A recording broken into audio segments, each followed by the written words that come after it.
Go.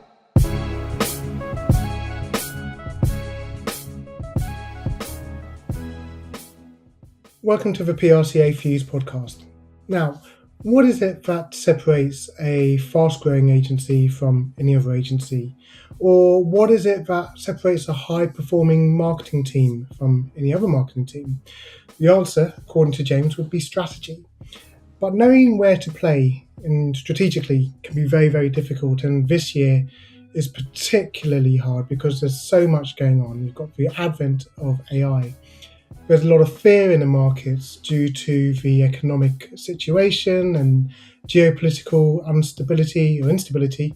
And in addition to that, we're seeing a lot of shifts with increasing competition, consolidation, pricing. It's quite hard to know where to make sense of it all and where to place your strategic bets. And thankfully, James Thomlinson from Sprint Partners has done the hard work for us. He's been doing a lot of reading.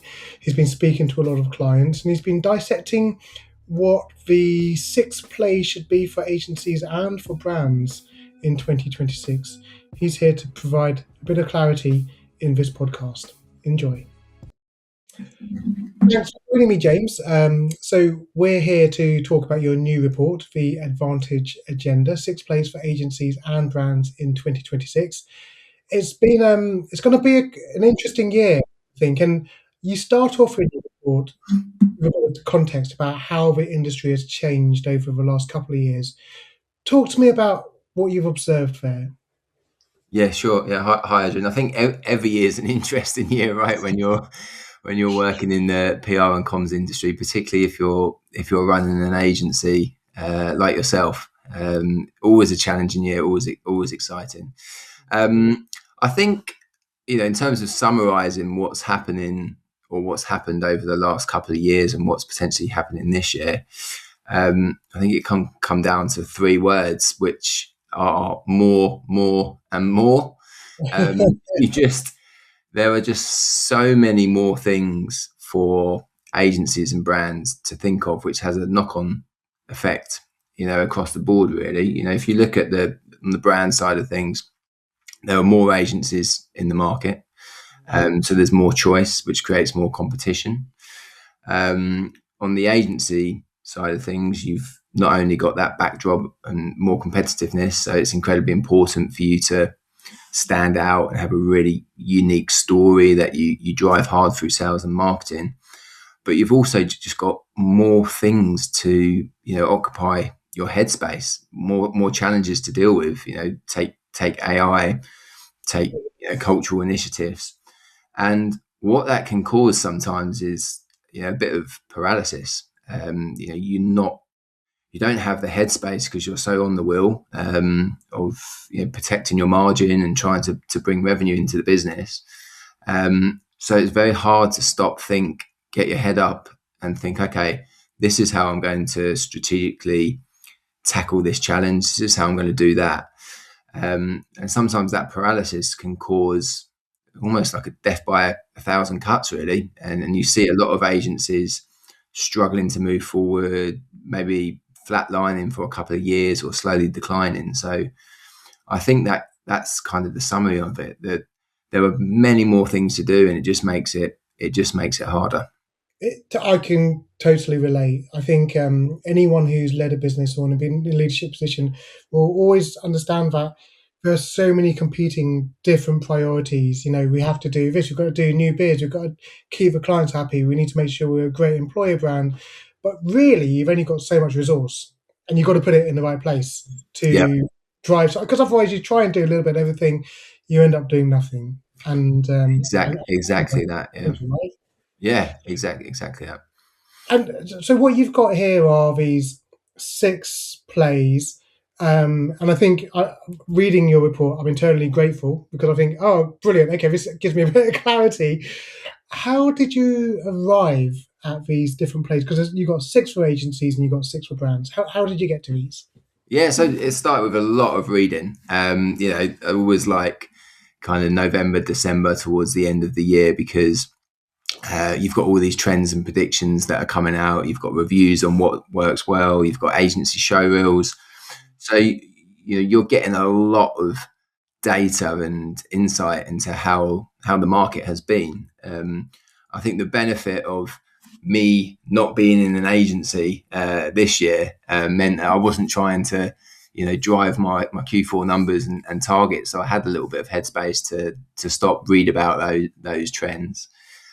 So I did a lot. I kind of looked at some of the commonalities between them, and then I coupled that with, the work that I'd been doing with agencies and brands over the last year, and the insights and experience I got from that, and further longer term, what I've been working on in agencies. And I just thought, right, rather than look at some of these trends, or try and give something that's a bit more practical. And when we were speaking before, we spoke about them maybe not being trends, maybe being structural shifts, and also try to give some practical advice on how to deal with them. I guess why I called them structural shifts is because I think over the last couple of years, there's been a lot of recurring trends on the same topic, same around influencers, around ROI, around AI and geo. And I think we got to a point where those agencies that do something about it and grasp the proverbial nettles, and have a plan and move forward, are succeeding and will continue to succeed better than those agencies who are not doing that. And I think what you've seen over the last year is a bit of polarization in the industry.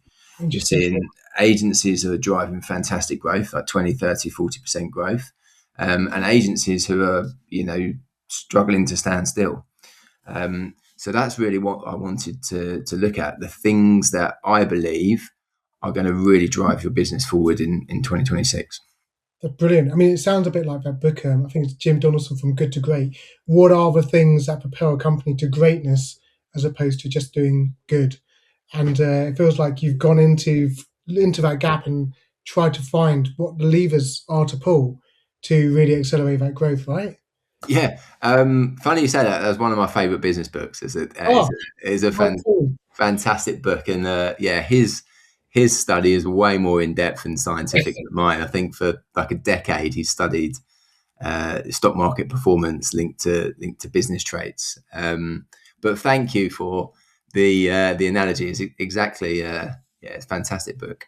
Well, it's just good to have someone who knows what they're talking about, taking their methodology and applying it to our industry, because hopefully that's some good learnings here for us. No, you go.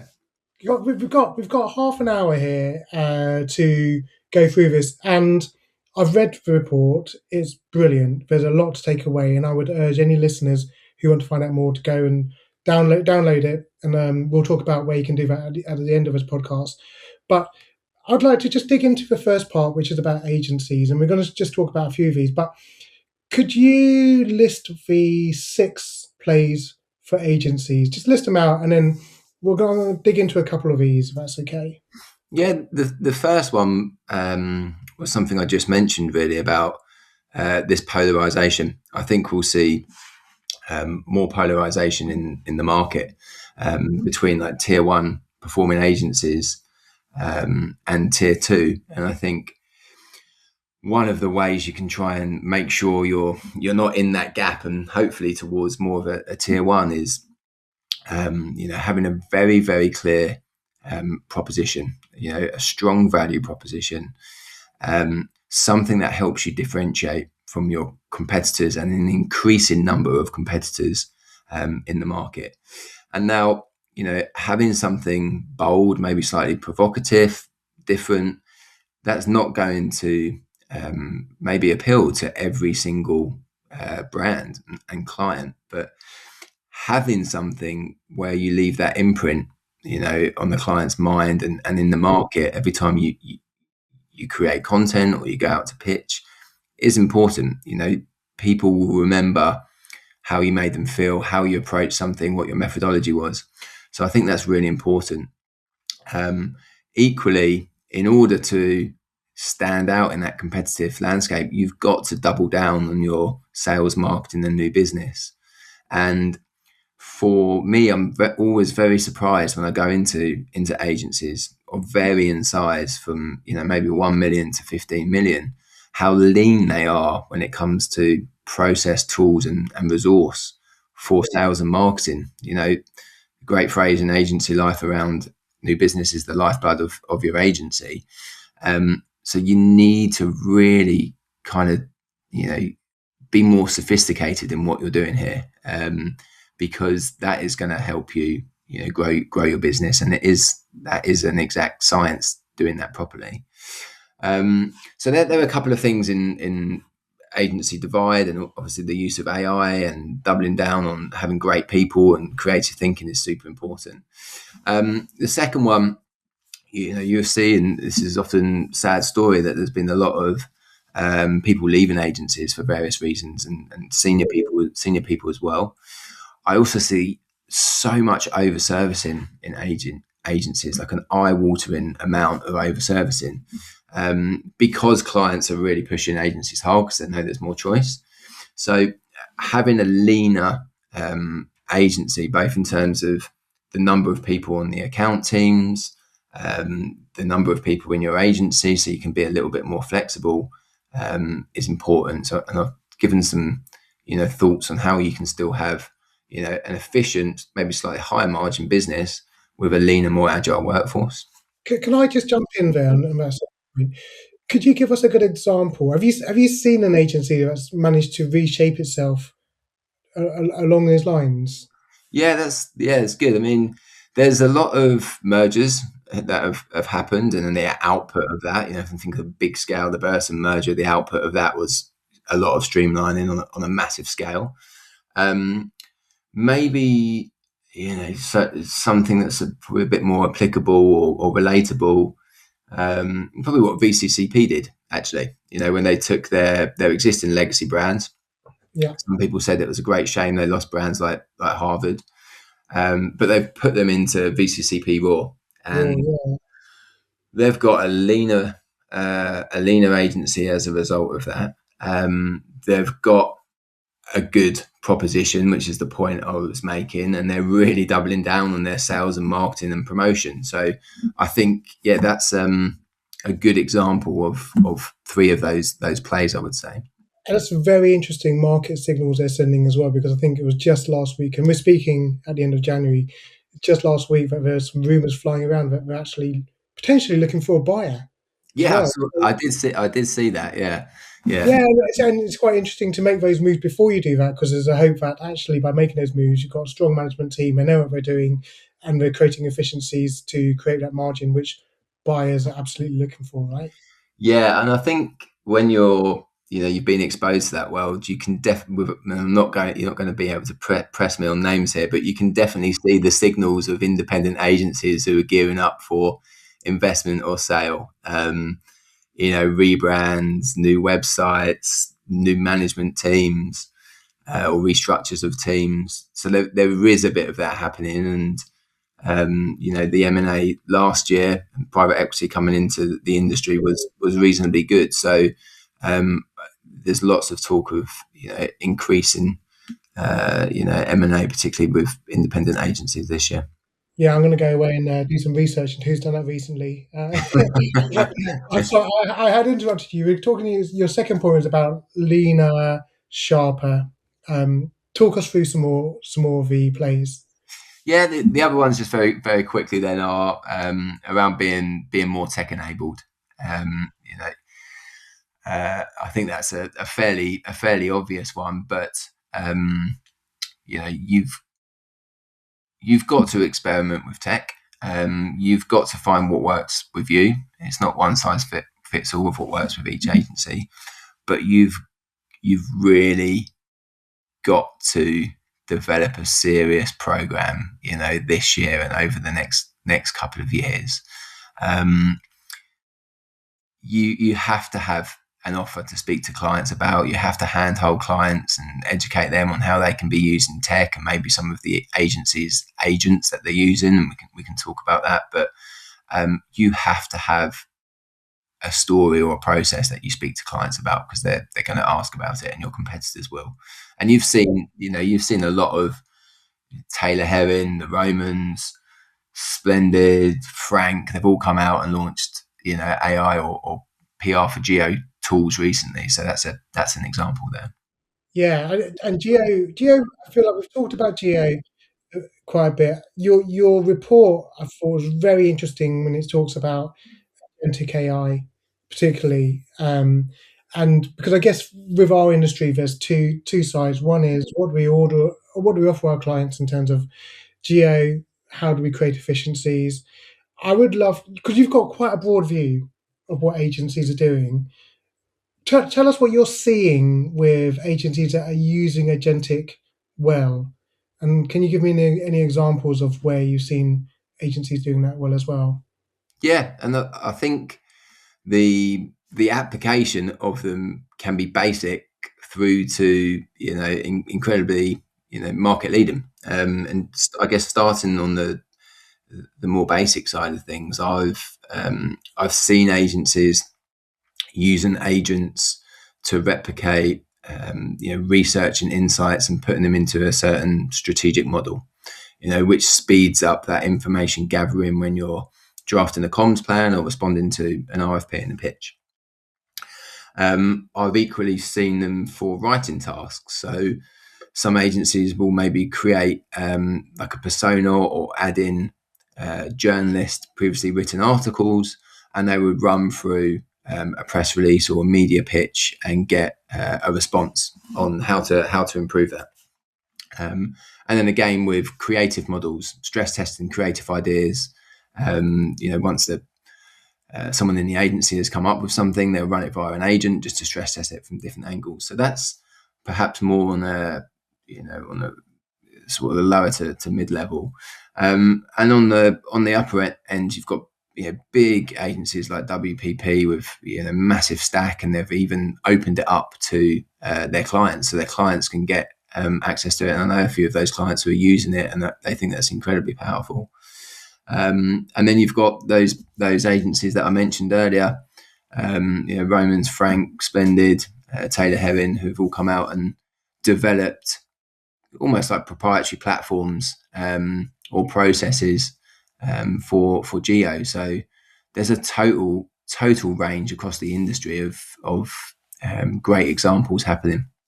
Yeah, I think the WPP one is really interesting. I think the idea of taking specialist knowledge and putting it into an LLM for clients to access that at scale could be really interesting and potentially quite disruptive. Like, imagine a world in which any client can just ask Rory Sutherland or Yeah, Mark a question, without even having to bother them. You kind of, yeah, I've got the calls uploaded, I've got all of their writing and reading, all there. What would they do in this situation? I think that could be really powerful. Obviously, not a replacement for human consultancy because but actually could be very, very could cut out a lot of time, in terms of getting to the right answer. yeah, and I guess not wanting to jump ahead too much into like the brand side of things, but one of the key players I've called out for brands is compliance. I've seen in RFPs and in contracts clauses like, we're happy for you to use LLMs and AI in responding to this task or to manage our account, but you have to provide an audit trail of the prompts that you've used in order to get this result. Really? Now that is, that is a huge topic and a whole other area that's going to end up in, I guess, legal and operational challenges, right? Yeah. Clients asking agencies how they're using AI is to provide the audit trail to tell them what information's gone in there, what prompts. That's going to be a very sticky topic over the next couple of years, I think. That's the first time I've heard of that, and I think Really? that's Yeah. very interesting. I've never come across a case where a client's asked for that. I mean, I don't want to go into specifics because probably you can't talk about it. But is that during like pitch stage, or was that was that with Yeah, an? there was one this year. So in the last couple of weeks, an RFP that have been involved with, and it specifically said, we're happy for you to use AI, but can you provide us information around the content and the prompts that you have used in order to get the end result? And that is, not only going to create way more time for the agency, which is going to, if it comes out in the client contracts and situation, it's going to eat into over servicing, because it's something you're going to have to charge your time for. But it's also just going to open a can of worms, like legally and operationally, how you quality control that, how you capture it, and what the legal implications are of getting it right or getting it wrong. Well, let's jump into the brand side of things, because and maybe let's start off with this point. So you've got 6 plays, but why don't we start off with a point around AI and IP?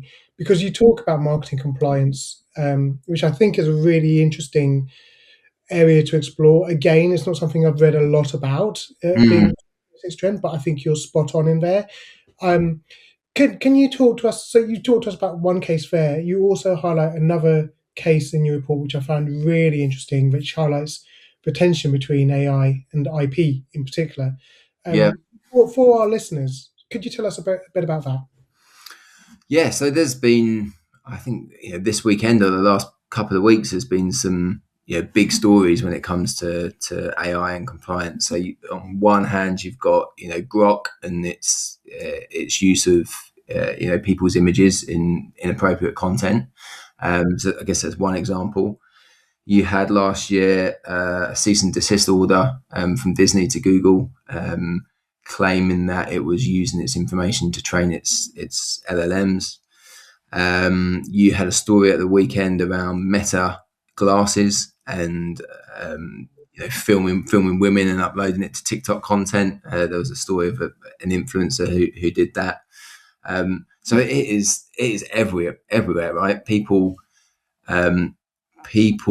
are seriously concerned, and rightly so. AI is fantastic. I'm a big advocate of it, but there will always be people who try and game the system, and there needs to be the regulation and compliance in place for these big organizations. And I talk in the report about it becoming like a board level topic, and I think you've just got to be mindful of that. And if you are using AI, I think this year really work out the operational and legal implications of it, because those requests are going to be coming from your clients, and you need to be ready for them.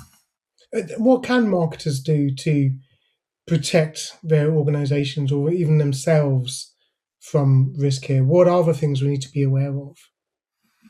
Yeah, I'm not a legal expert, Adrian, on this. So I don't know the specific ins and outs. I would, I guess, but I think training, education, good legal counsel are the key things to avoid pitfalls. Yeah, rather than specific legal precedences or clauses in contracts, I can't really advise over that.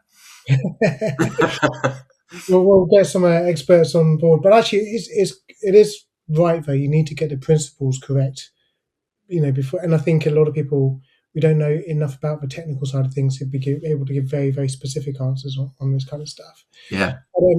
What are the other 5 plays for brands and in-house people? We've talked a little bit about marketing compliance and AI. Yeah. What else?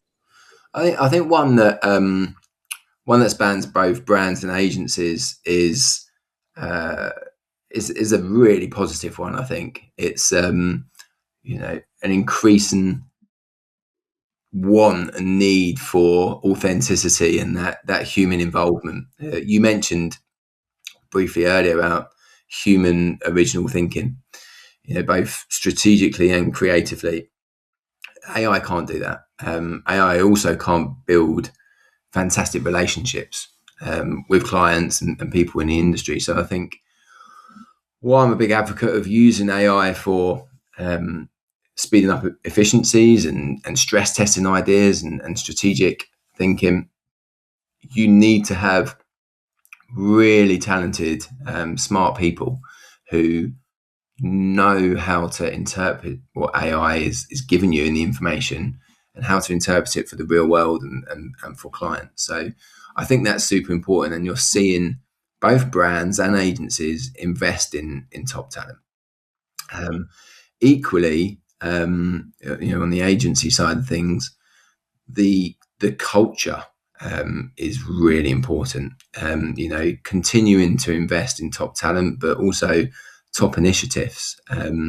Investing in DEI, investing in training, investing in that that culture in order to encourage diverse thinking. So while you're spending an increasing proportion of your budget on technology and tools, don't forget to spend it on your people, and creating that culture that enables original thinking, gets them out there in the market, gets them building relationships with clients and journalists and influencers. So that's definitely one of the trends that kind of spans both agencies and brands that I would consider looking at in 2026. Interesting, and you actually talk about this a little bit more, and you point to a very interesting. I guess it's a structural shift, maybe of clients recruiting more senior talent, particularly from agencies as well. And I thought that was a really interesting move here. Were there any big examples that you saw last year or recently? Yeah, there's I think on a weekly basis there's senior talent leaving agencies, like really senior talent, and they're doing a couple of things. One is, I guess, three things. One is creating new agencies, but with those decades of experience of learning what's worked, what hasn't worked. So there will be new agency models coming onto the market that are perhaps, built from the ground up with tech and flexible working, embedded into everything they do and embedded into the thought process of how to scale. And I think over the next couple of years, those agencies are really going to, disrupt for the better the independent agency model. And that comes back to the point I was making about those leaner, more tech-enabled businesses with those senior people giving great, strategic and creative thinking and great counsel. I think that's a model that's going to be incredibly powerful going forward. The other thing that the senior talent are doing are some of them are going in-house. You are starting to see more agency talent move in-house. I think last year Netflix hired Mother's ECD. They went in-house.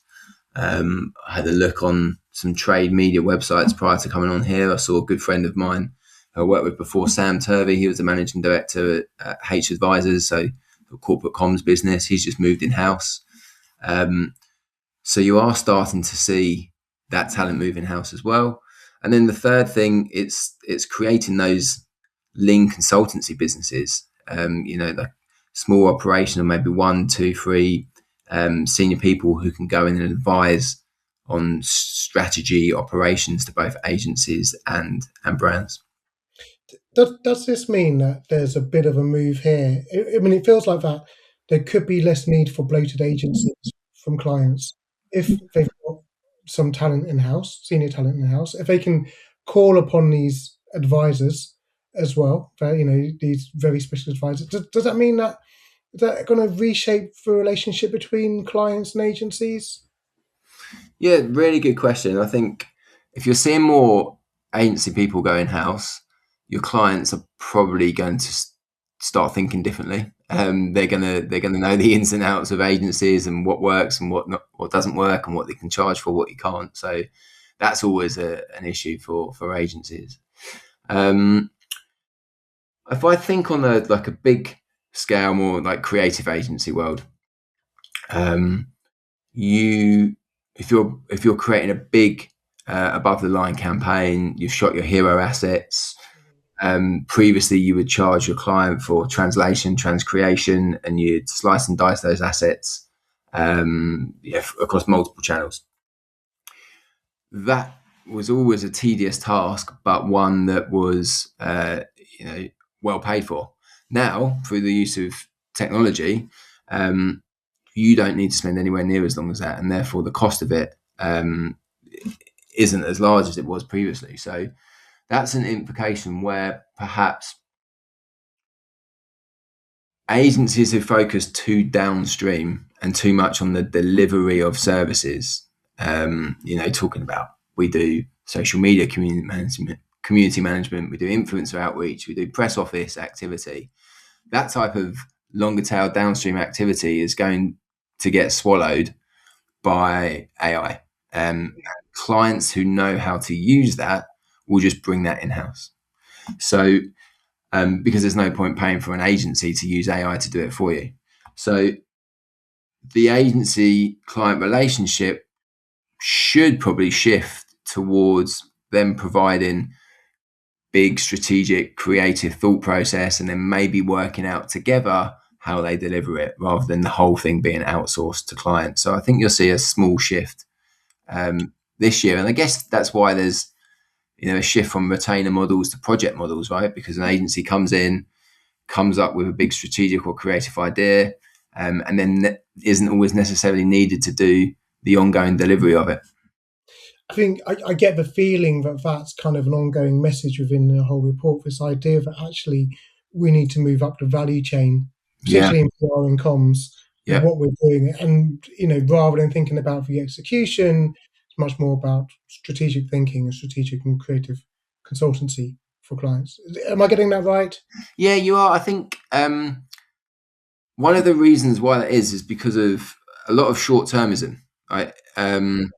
The tenure of CMOs and marketing directors and heads of comms, heads of PR is reducing all the time.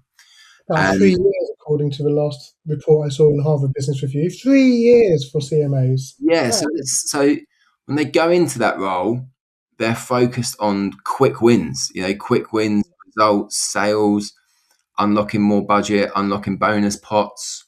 So you've got that on one side. On the other side, you've got macroeconomic headwinds of politics, economy. It's really hard to think longer term, so it's hard to make those longer term plans because you have to be quite reactive. So for brands and agencies, there's a lot of short termism, which for the PR and comms industry is tough because traditionally we've always talked about brand building, consistency over time, being present, not turning off the tap. And when brands are wanting short-term results, they tend to move into other channels that can give that to them. So for PR and comms, you definitely have to move higher up the food chain, educate clients on the importance of that and not thinking too short term. Would you say that would be the one thing you'd want people to take away from reading the report? Or is there something else? Yeah, I think that's quite an important thing. It's there is so much change going on in the industry. I think think about it, think about where you want your agency or brand to be, not in 3 or 6 months' time, in 2-3 years' time. Are you going to be around in 2-3 years' time? And what is that model going to look like? What model will succeed? And try and have a plan to get that and slowly do it over the course of this year and into next year to make sure you've got longevity in your business. That sounds like very good advice. Thank you. And so where can people go to find out more about this report and get hold of you? Yeah, thanks, Adrian. So you can check out on sprintpartners.co and you can see the report on there, or just go to the company LinkedIn page or my LinkedIn page, or email me, james@sprintpartners.co. Very happy to send you a copy or have a chat. So yeah, thanks. Thanks for joining us. Thanks, Adrian.